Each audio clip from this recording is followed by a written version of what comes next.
Good afternoon, I'm Rajeev from Fixflo. Thank you very much for joining us today to talk about growing with a block management business.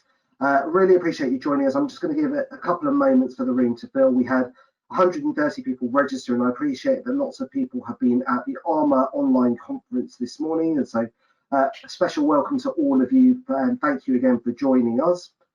Looks like the room is filling up nicely. And so we've got a lot to cover off today. The structure today will be a 30-minute masterclass from our excellent guest, Nick Rich, followed by some audience questions and answers. For those of you who haven't been on a Fixflo webinar before, the basic protocol is that you'll be in mute mode by default, which is to help other audience members to hear more clearly, so it helps to preserve the sound quality, but we do want to hear from you. So if you have any questions, please, or comments, in fact, please do put them into the GoToWebinar box, which should appear on the right-hand side of your screen and look similar to that displayed on screen, and we'll come to your questions at the end.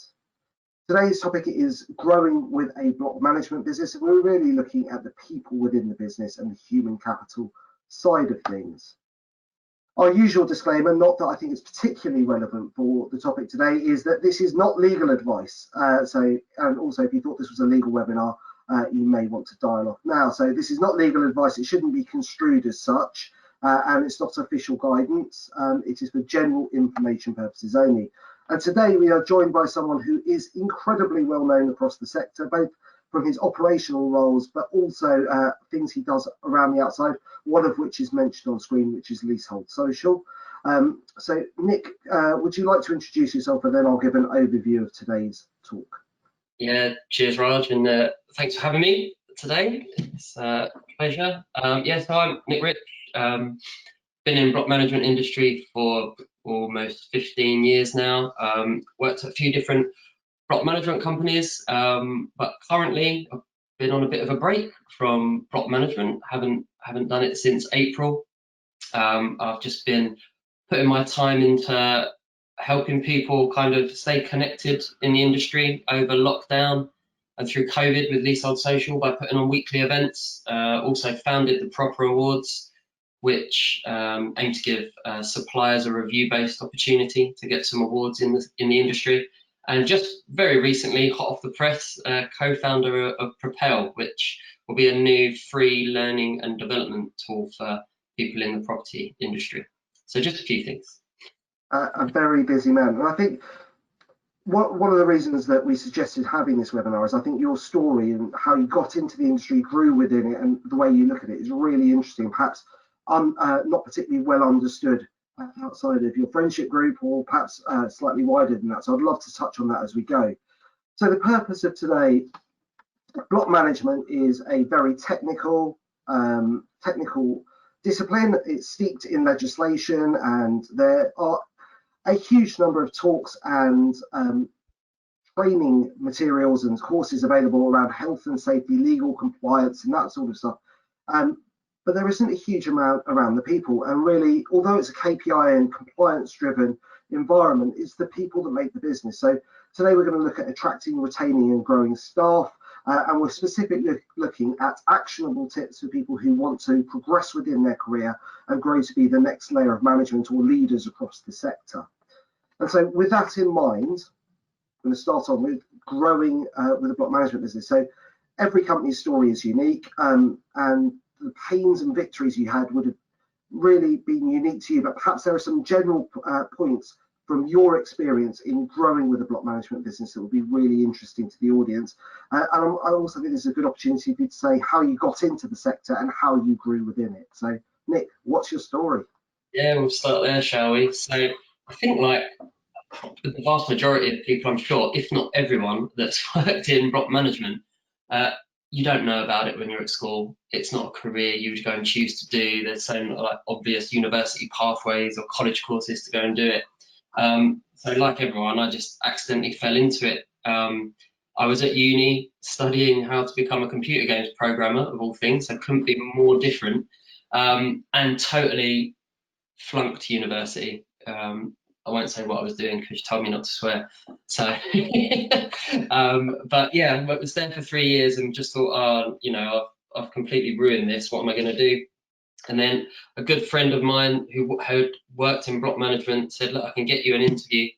I didn't know if I was going to go back to uni at the time. He was like, look, I can get you an interview. You can become an assistant property manager, and just don't tell them if you're going to leave. Just come and pretend it's going to be a full-time job and go for it. So I turned up for the interview, and bless the guy who was regional manager at the time that interviewed me for the job, because he basically said, you know about block management? What do you know about the company? And I said, oh, I just got told by my friend to come for the interview and I'd get the job. For some reason, he must have liked me because he gave me the job.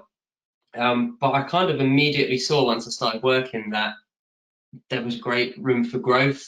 For me personally, I've always been a fairly ambitious person, but I could see that there was clear routes of progression from an assistant to a property manager to a senior property manager, regional property manager, whatever it might be. I quickly understood that there was quite a fair bit of competition out there in the marketplace, so you weren't really pigeonholed into one or two companies. There was room for growth and change. But the big thing, and it probably didn't realise it straight away, but over my course of being a property manager the first few years, how many skills you pick up, skills that you can apply to any sort of industry, any sort of company, from running a budget, even stuff that can apply in your personal life, right? When you first become a homeowner and you have to do a home budget, well, that was a breeze, because now to do a budget as a property manager, things like that. And I just thought, yeah, do you know what? This is a kind of place I can see myself staying. And it was a good decision. I'm glad one I made. Glad I didn't go back to university. I found the people in the industry are amazing. I found, real good growth for me, opportunities, get involved in all sorts of different things. I wouldn't change it for the world. Something I'm quite passionate about. Really think that we need to do more as an industry at standing up and screaming about, all the benefits. But we're sometimes quick to say about all the negative stuff. We won't get involved in that because I'm sure we've done other sessions on those. But there's a hell of a lot of positives, especially when it comes to having a career in property management. There's a hell of a lot of success stories. I think they need to be kind of like shown about. There needs to be more done in schools, getting people involved. But yeah, that's probably me going off on a wild tangent. So you talked about the entry into the sector, and I think it's a sort of widely held view across the sector that property management still is something that by and large people fall into rather than being a defined career choice. And in part, that's because of a lack of understanding at school, possibly college or university, that there is a defined, structured, and genuinely attractive career path available. I'd like to bring this back to some of the key lessons you learned about scaling a block management business. So we've talked previously about the need for middle management or regional management or equivalent in businesses. So I'd love to understand how you view that layer of management, and then perhaps when we come onto it, how people can make their move into management. So what did you learn about scaling a business? What worked well? What were your victories? What were your challenges? And then how do you view the role of middle management? I think it's also intertwined. I mean, there's so many movable parts in any block management industry, especially when you're looking to scale. How many property managers do you have? What size portfolio do you give them? What do you give them, an assistant? Do you have a large back office? Do you outsource your back office? There's so many movable parts, and I'm not saying for any moment that there's one right way to do it, but it's inevitable when you start to scale that at some point you're going to have to bring in a layer of middle management. It's just impossible for the founder or director or group of them to manage a team as it grows. It would be unsustainable. So you're inevitably going to have to bring in that level of middle management. And by and large, my experience in growing various companies and brands and teams and sections in the industry over the years is that's the key part of any company journey. That's the bit, that's kind of your make or break. I think it's really easy for anyone that has an idea, has a passion, to kind of like speak about that passion and fill it to their staff. So when you've started a company, it's really easy for you to motivate people, get people on board with your message, get them working the way you want, and build that culture. The minute you start to trust other people with that message on a day-to-day basis with other staff is where it can fail. And I found that quite often a lot, and I've certainly been guilty of it in the past as well. I got one of my jobs. We're very quick in our industry to promote people because they're good at their job. You know, you're a great property manager. We need a regional manager or a senior property manager. Off you go. You're the person for it, without any real planning or thought about whether that's the right move, the appropriate move, or even if you've planned it properly. I think it's something I've seen over the years of you can normally identify whether someone's going to be a good manager way before you need a manager, and you start to, you know, take them along that journey with you. You don't need to wait until the opportunity is there. But also on the flip side of that, just because someone is good at their job doesn't for a second mean they're going to be a good manager.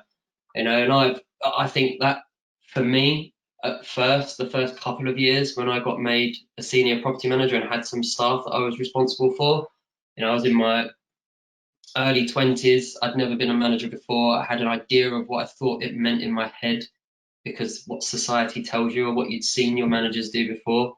And I was horrendous.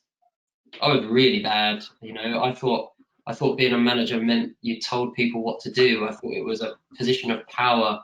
It was being an authority, you know, all of those kind of things. And what you find is that when you're in that mindset, you start to rely on box ticking, KPIs, stats. You manage by email, you manage by an Excel spreadsheet.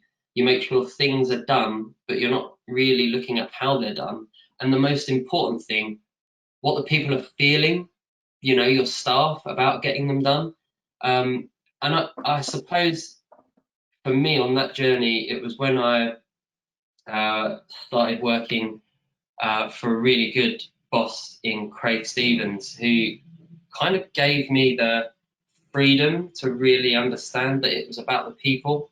You know, he let me stand on my own 2 feet and, you know, told me that there's no right or wrong way to do it, but the culture at the time was very much it's a people-based business.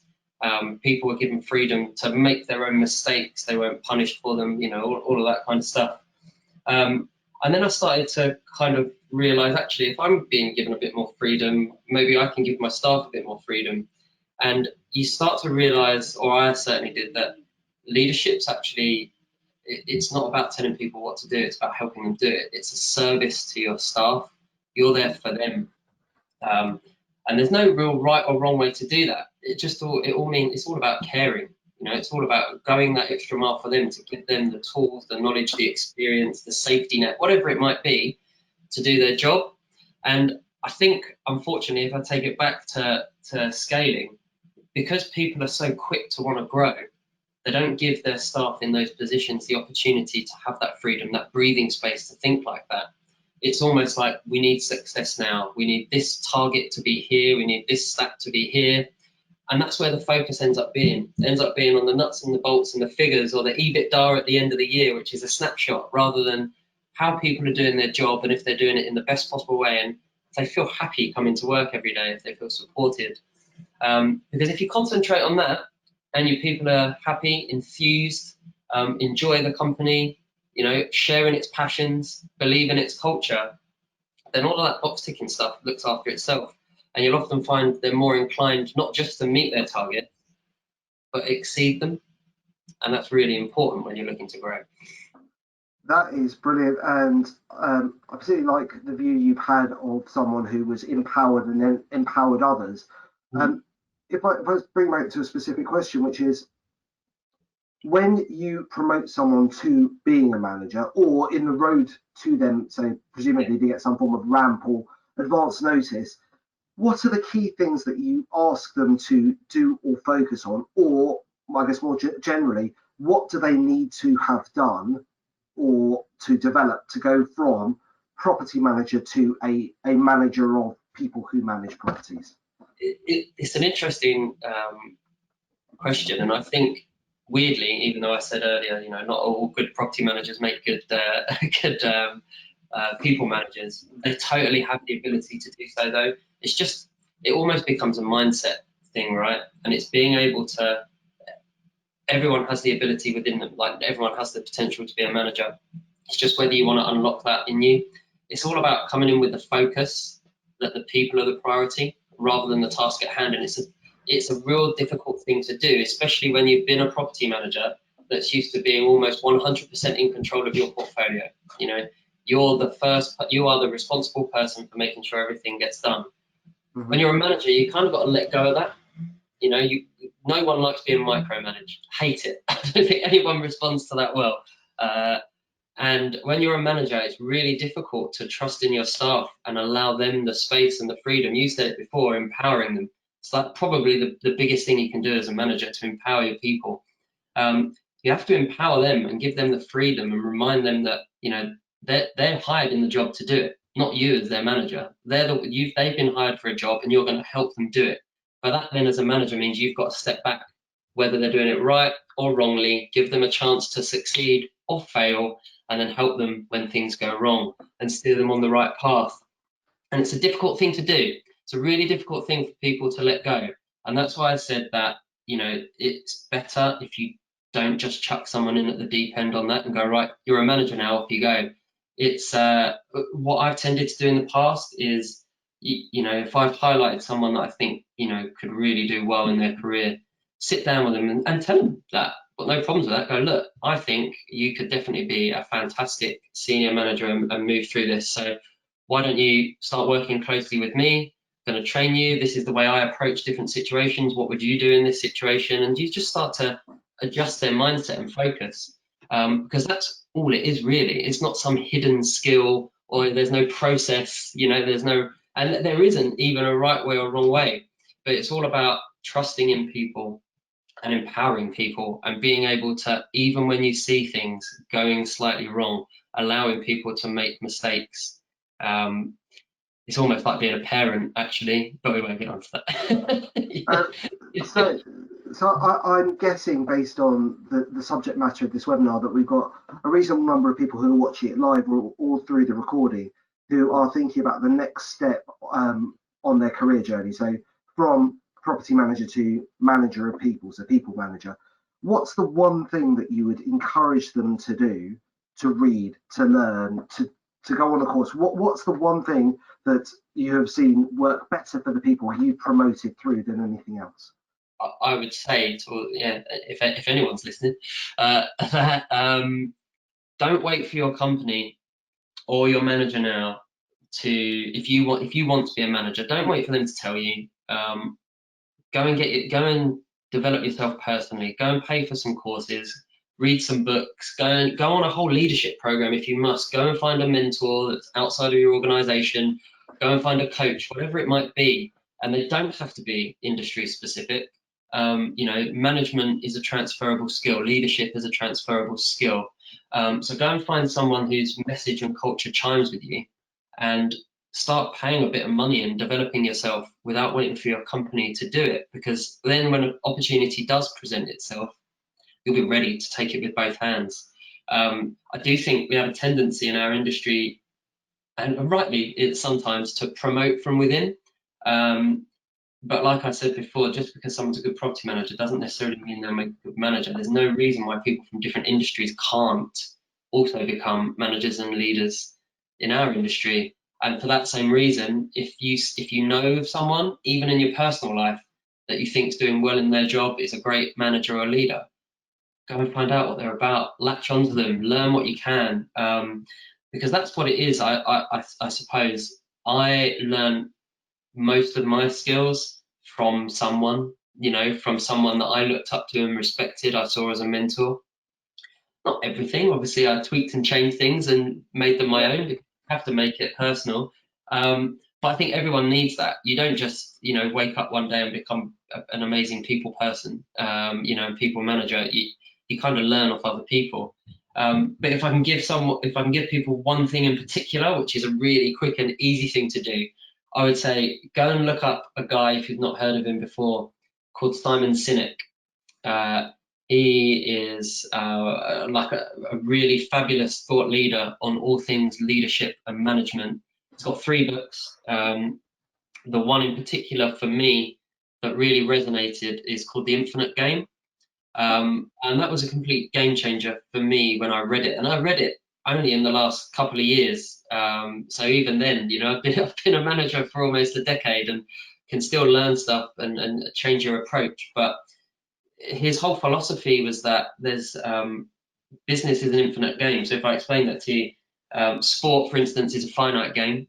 There's an agreed upon objective. You know exactly who your opponent is, and you know exactly the objective you're trying to do. You know, in football, score a goal, win the match, for instance. But in business, there's no like game of business. You don't necessarily know who the competition is. There's no set rules. You don't know necessarily what the objective you're all playing is, and there's definitely no way of winning. And it was all about how people that can unlock that infinite mindset start to really pay attention to long-term things rather than short-term. So focusing on KPI stats, year-end accounts, things like that. And it opens their mind up to making the most appropriate decision based on the best course of action for the business in the long term. Makes you more adaptable, more resilient, which is quite appropriate at the moment. I would say most people with an infinite mindset probably dealt with COVID really well. So I think we're going to come on to the growth mindset. One of the key things I found is that a lot of people in the property management space excel because they're very detail driven and very technical, and that's absolutely the skill sets that are needed to keep people safe in their homes, and I fully appreciate that. But then that means when they come to do something new, say management for the first time, they are used to being perfectionists. So it's right or it's wrong, and there are no degrees of right or wrong, which makes sense again when you're keeping people safe in their homes. But there's something called the beginner's mindset, and I think this is really perhaps a valuable thing to share with the audience, which is when trying something new, give yourself the permission to be a beginner at it. Give yourself permission to fail.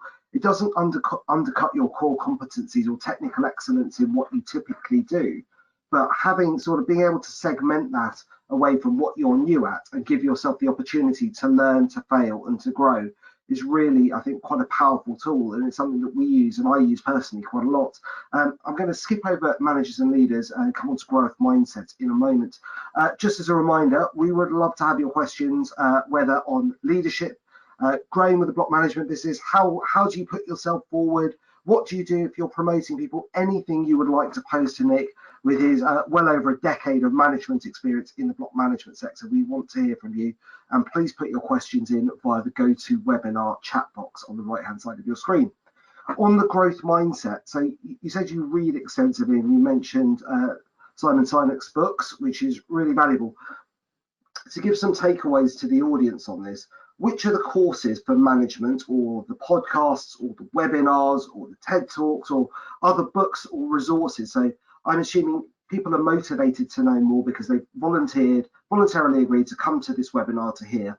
What could you give them as your top 5 things to go and read or see or do as homework, fun homework, obviously? Oh, you put me on the spot there. 5 things. Do you know the most? I don't know. I can't really remember the company that did it now, which is embarrassing, isn't it? But the best thing I ever did was I paid for myself to do a 5-month leadership development course, and I do apologise for not remembering it now, but I'll have to get back to you on that one. I would that it was outside of what the company at the time were putting on, and I just felt that I needed it was something that I was really interested in doing, managing people. I saw it as the next step up for me, and I thought, you know what, I didn't feel comfortable doing it at that time. So I went and did that, and it's weird because even though when I first became manager, it was very hard to put a lot of it in context. It's something that I keep going back to over the years in my head. You know, when you come across new experiences and new things, a thing that stays in my head that I learned on that course will go, oh, they did say that, but sometimes you need to experience it to unlock it. But it helped me deal with it, and not just in leadership and management, but I went through some fantastic kind of things that I picked up, like, you know, how to look at what kind of customers you have and things like that. Really useful. Did you pay for the course yourself, or was that paid for by your work? I've always been a big believer in, you know, you shouldn't have, you know, obviously your company's got a duty to train you up in what they need you to do, but it's going to be very specific for what the company needs. doesn't always necessarily align with what you as a person want out of your career. So why not pay for it yourself? Don't wait around. You have to invest in yourself, like a company invests in itself, right? You have to invest in your own personal development. I would say as well, there's like loads of fantastic resources out there. If you just, I don't know how many people use LinkedIn, but you don't have to be on LinkedIn for very long to see that there are a hell of a lot of people, like I said, outside of our industry that offer coaching, mentoring, mini training camps, whatever it might be, to help you with stuff. And it's not a lot of money. It's not a lot of money. Even if you didn't agree necessarily with something someone said, if it doesn't cost a lot of money, then it's no big loss, is it? You can move on to the next one. But the more knowledge and experience and different viewpoints you can get, normally the better manager you'll be or better leader you'll be, because that's what people bring to the table as well, right? A whole load of different viewpoints. Interestingly, Brad, something I wanted to say a moment ago when you were talking about, giving yourself permission to be a beginner. I think that's massively important. I try not to be, but I'm a huge perfectionist. I really struggle allowing people to see things I'm working on if I don't think they're perfect or finished. It's been a big block for me in my career, and it wasn't until I started working closely with a software development company, so something you're quite familiar with, I'm sure, that they helped me really change that. And they brought in, what they called the minimum viable product, the MVP. You always look at, you have a roadmap of what you want to achieve, but you look at the thing that will get you the most value the quickest, and that's what you concentrate on, and that's what you release, and then you build on it, or you refine it, or you change it, and you don't punish yourself for making mistakes because you roll that into the next release cycle. And that was really powerful for me when I learned about that. I'm not saying I've gotten way better at not being a perfectionist, but it's really helped me to try and see that you don't have to wait for things to be perfect, and you are allowed to make mistakes, and they are easily recoverable. And that's something I've really tried to push downwards into any of the teams that I've always run, and I feel like that's a massive thing that's helped me and my teams over the years. And I would say, therefore, to anyone, don't just feel like you have to get that kind of, you can only pick things up from property management. If you work closely with contractors or suppliers, they can also be a goldmine of knowledge. They're going through different processes and management techniques and all sorts of different growth issues as well. It might be a different industry, but they're there for you to go and, I don't know what the word is I'm looking for. But yeah, get knowledge, extract the knowledge from. It's really interesting about taking the approaches from other sectors. My tip for today is there's an app called Blinkist which summarizes non-fiction books in about 10 minutes. So if you're interested in sort of getting high level principles from a lot of these books, so whether they're about leadership, coaching, performance and development, psychology, or in fact the last one I listened to was about the demise of the dinosaurs, so anything basically fact-based, summarizes it in 10 minutes, and I use that as a sort of a springboard to work out what I want to go into more detail on. One of the topics I don't think we've really covered off is scaling with the business. So we're seeing a reasonable amount of consolidation, and we're seeing some aggressive growth plans from across the sector. So if I just imagine I am someone who's got a year or two's property management experience, I found somewhere where I'm comfortable, I buy into the cultures, the value in the team. How do I push myself forward so that as the company scales, I get promoted through those roles rather than them looking outside? How pushy am I? How do I flag that? What tips would you have? So I would say make yourself known. That's what I did. I did everything I could to get involved in as much as I could. As the company was growing, if there was a new initiative that took place, I put my name forward. If there was a new, internal forum that was starting, I put my name on it. If there was a new department that was forming, I put my name in the hat to run it. You've got to take the opportunities that are presented to you, but you have to, I suppose, when a company grows, there's a hell of a lot more opportunity. And I've made sideways steps, diagonal steps, all sorts of movements. I suppose with me, it's not always been a case of going assistant PM that way. I've kind of dotted around all over the place. And I think actually, weirdly, it's given me a huge exposure to all sorts of different areas of not only our industry or a company, but also, like I said, getting involved with software development, because I took on the task of managing our software developers, that kind of thing. And I think that all helps you round out your knowledge and your exposure. And what you really want to be seen, I suppose, if you're starting on your journey of your company, is you want to be seen as the go-to person for things. If you can make yourself an expert in something, then you become reliable, you become required, don't you? And people will come to you more and more. And that doesn't necessarily mean you get pigeonholed in that field, but you start to be noticed more than just another PM or another assistant property manager. So, as an example, I made myself not the expert in right to manage, which was a fun thing to do. But it was something I needed to do at the time. There was an opportunity that the company wanted to get involved in right to manage. So I put in a hell of a lot of time in, again, paying for myself to go and do right to manage training courses, literally reading through the legislation to get a good understanding of it, reading through tribunal decisions, all sorts of stuff. So I could say, without a shadow of a doubt, more than anyone in the company I worked for at the time, I was the right to manage expert. And it put me in a perfect position then to kind of be the go-to person when that was launched and people needed help on right to manage. And it kind of, I guess, things rolled from there after that. That's phenomenal. I'm going to come to some of the audience questions, and my colleague Remy is consolidating them into sort of themes. So if you have a question that you'd like to pose to Nick about your own career, generally growing with a block management business, any of the resources or tips he's used or found to work, please do put them in. So we've got a couple of questions that I think look at the same issue from the two sides of the coin. So how do you deal with the scenario where you promoted someone as a manager and they're not suitable, or if you have been promoted from property manager to people manager and you really don't enjoy it and want to go back to being a property manager? So yeah, it's always a fun one. I'll deal with the easier one first. So if you're that person, you've been promoted into a senior position where you're now managing people, and it's not for you, because it isn't for everyone.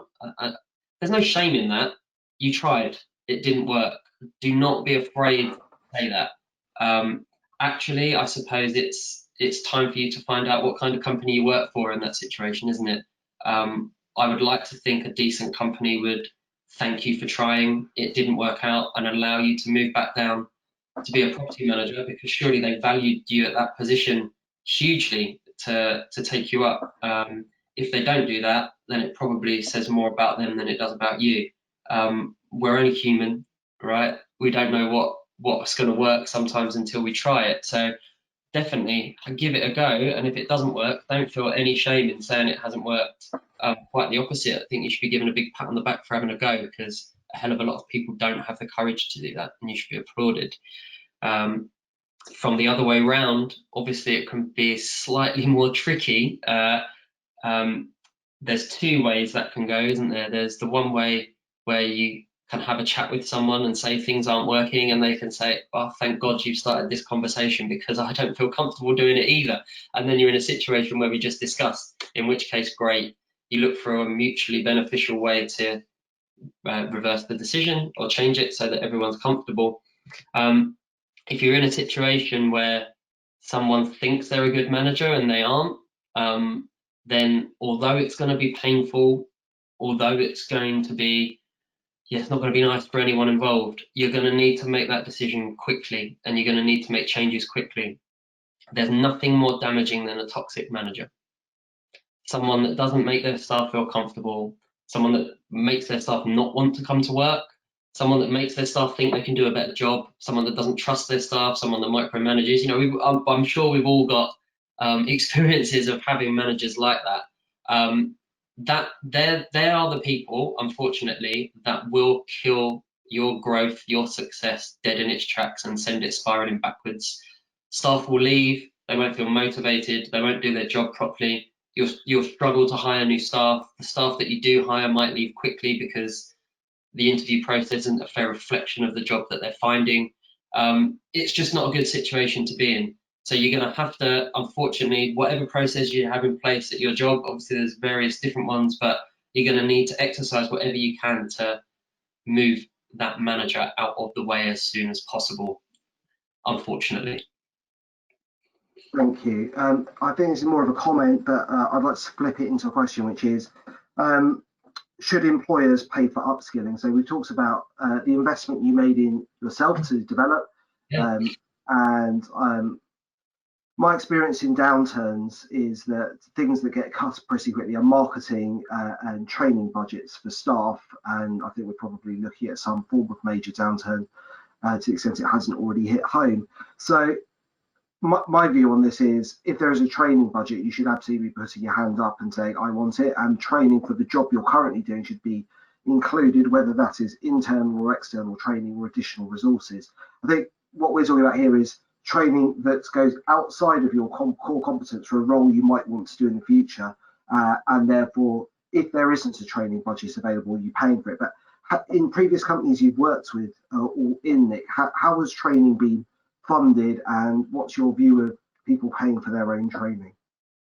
Well, I suppose that if we break it down to the basics of the situation, what is a company? You know, it's a name on a piece of paper, it's a number at company's house. You know, really, actually, what it physically is a collection of people. So if you want your company to be better, if you want your company to grow, if you want your companies to succeed, then you need to make your people better. So absolutely 100%, as a company, one of the most important things you can do is train and upskill your staff. And I think, I mean, I've seen it, I've worked for different companies where their approach has been different, but by far the best approach is a company that listens to their staff, understands what their needs are, what they would like out of their career, and builds almost as reasonable as it can be, specific training plans for each individual member of staff. So the company gets out of them what they need, but the staff member's growing as well. And I think it's very easy in our industry, because there's a hell of a lot of it, and there's some scary stuff out there, to get stuck in the nitty gritty of health and safety and legal stuff and whatever it might be. But actually, some of the most important things are the soft skills that people can learn. You know, property managers, for instance, are quite more often than not younger people, straight out of college, straight out of uni, probably never talked in front of large crowds anymore, might not ever have written a letter before. You know, all this kind of things that just probably get taken for granted. And they're the kind of things that can add tremendous amounts of value and help your company, you know, really succeed. If you've got a team of property managers that are regularly getting training on public speaking, or, you know, how to better communicate with their customers, how to provide great customer service, you know, things like that, how to deal with, you know, stressful situations if you're at a meeting, you know, all these kind of soft skills that you're concentrating on. Can I just pause on one of the points you just mentioned, which I've heard come up hugely frequently, which is de-escalating conflict, which is a polite way of saying people are shouting, possibly at me, possibly at others, and it's a horrible situation. Just for the audience, what is the best resource you would point them in the direction of to assist them with that, or what training course is there? Because my sense is people are becoming less tolerant and increasingly rude in face-to-face interactions, possibly due to the current pandemic. I'll do a self-plug on that one and say, keep your eyes peeled on Propel, guys, because there might be a training course we're doing on that. I can't believe we nearly got through 40 minutes of this without you doing your own marketing. You know what? It is an important one. I can remember vividly, I'd only been a property manager for about a year, and one of the AGMs I had to take place on a large housing development in Reading, about 60 people must have turned up, and I'd only been the property manager of this site for about a month. I didn't really know what I was walking into. I went on my own, which again, now, you know, all sorts of warning lights on lone working and stuff like that. But then you just do what you think's right. And basically there was big service charge disputes that I didn't know about. And I had to sit there for the best part of 20 minutes, just taking a hurl of abuse was a horrible situation, and I wouldn't wish it on my worst enemy. But I'd had at the time no training or even any advice or guidance from the company on what was an acceptable situation for me to be in. Now I know I shouldn't have gone on my own, and if that did happen, I would have just got up and walked out, because no one should have to sit through that. It's not an acceptable thing to do. But I suppose at the time, being junior, you just kind of think you're doing your job, which is actually Being a punch bag. it's quite a dangerous thing, isn't it? All sorts of situations people can get themselves into because they think they're just doing their job. And I suppose that comes back to empowerment, doesn't it? You can empower your staff to make those decisions and have confidence and trust in their manager that they're not going to get punished for backing themselves out of an awkward situation. It does worry me, stuff like that, but yeah. And we've got quite a few more questions to get through, and I'd like to go through the next couple. I think they're sort of joined. So, how can senior management find out how effective a middle manager is from their staff, and how honest should staff be in providing feedback about underperforming managers? Well, you should be nothing but honest. We'll deal with that one first. I'd like to think, if we make some caveats clear at the start of that, if senior management are asking for feedback, then you'd hope it would be done, in a fully secure way, that the information is not going to get leaked out. Otherwise, there's a bigger problem there, where you've got a toxic atmosphere at the top of the company if they're going to tell the middle managers what their staff said about them. That's not on in any way, shape, or form. So we'll just assume that everyone's doing it right and everything's kept, secure. Yes, if you've got a manager who's fantastic, bad, or everything in between, you should 100% be honest when feedback's asked. If they're a great manager, be honest about it. Let your company give them everything good that should come their way. Talk them up. Tell them, you should be honest when you're talking to your manager as well. And on the flip side, if they're not a great manager, you need to be honest as well, because things don't just improve on their own, do they? Just a question on that. So, if your direct line manager, you don't think is doing a particularly good job, whether it's developing you, setting the appropriate parameters, processes, and the like, would you advocate that the employee speaks directly with their manager before they provide feedback further up, or go directly above their head? What? I mean, it's a difficult one, isn't it? Because we're talking about people, and everyone's different, and there's never going to be a right or wrong answer. But I would say, probably on the balance of probabilities, the best thing you can do is always address the situation directly and speak to the person. I mean, obviously, all managers are different. I've never been one to, kind of have that. You have to sit down on regular intervals every month and talk to your staff officially, because I've been the kind of person that does it constantly all the time anyway. And I think that's what a good relationship between manager and staff looks like. You should be in constant communication about all things, good, bad, or otherwise. But I appreciate that not everyone does that. But if you are in a position where you feel, lonely, isolated, left out, not supported, whatever it might be, then yes, the absolute best course of action, in my opinion, is to speak to your manager and say, look, I don't know if you realise you're doing this, but I don't feel very supported at the moment because of X, Y, and Z. You don't have to be mean or rude about it. Obviously, there's a nice way of saying it, and you'd hope that they would probably be like, oh my God, I'm so busy, I hadn't noticed. And then they have a chance to change. I think whilst it might be the easier option to go over someone's head, because it takes that kind of emotion out of it, it probably in the long run is never going to be great, because that bond between leader, follower, manager, member of staff, whatever you want to call it, there needs to be so much trust in that. And if that middle manager feels like their member of staff doesn't trust them enough to come and tell them about something like that, then I don't think there's ever any coming back from that, unfortunately. I think that probably says the relationship's over, doesn't it? One piece of, I guess, further research people can do online, because I appreciate we're getting a 1 minute warning on this, is if you're interested in that dynamic, and we had a couple of questions about it, is to look at the blame triangle. So whether you are the senior manager in question or just one of the three spokes involved in that, have a look at something called the blame triangle, which aims to diffuse it and provide resolution rather than sort of shifting blame. So it's a methodology which tries to get to solving the problem rather than attributing blame. hugely sorry if we didn't get time to cover off all of your questions. I'm very, very grateful for everyone who attended today's webinar, and also to our guest, Nick Rich, who only managed to promote his services once through this, which has got to be a record. For those of you who don't follow Nick, please do so on LinkedIn. His posts are insightful and occasionally witty. Mine are, I'd love for you to connect with me if we're not already connected. Mine are very, very seldom witty and even less insightful, but I'd still love to connect. If you've got any feedback on today's webinar, please provide it in the post-webinar box or provide us with feedback at research@fixflo.com. We're constantly looking at topics to explore, and we'd love to hear what's most important to you. So whether it is what we come back to regularly, so legal and technical and regulatory and health and safety training, or more like this, which is about the people within the business, or something else, do let us know.